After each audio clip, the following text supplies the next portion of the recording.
নমস্কার বন্ধুরা, আজকে আমি মুরগির মাংস রান্না করছি। ঝাল ঝাল লাল লাল মুরগির মাংস।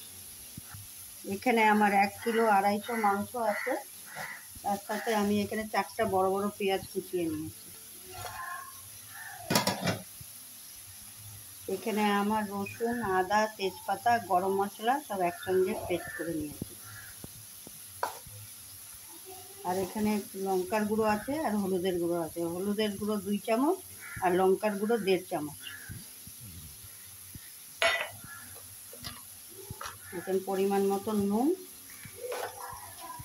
আর এই যে এখানে 100 গ্রাম তেল আছে। দিয়ে আমি সব এখন মাখাবো।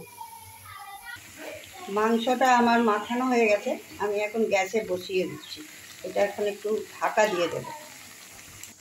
দেখুন মাংসটা আমার কষানো হয়ে গেছে।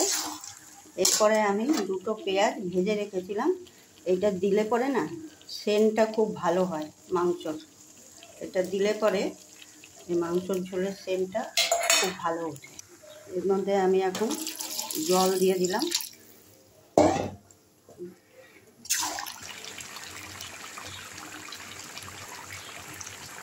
আমার এই যে লাল লাল ঝাল ঝাল চিকেন কমপ্লিট।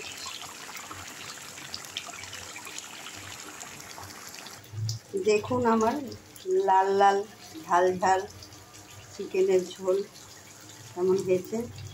একটু লাইক করবেন, সাবস্ক্রাইব করবেন, কমেন্ট দিবেন। আমার রান্নাটা এখানে কমপ্লিট। ধন্যবাদ।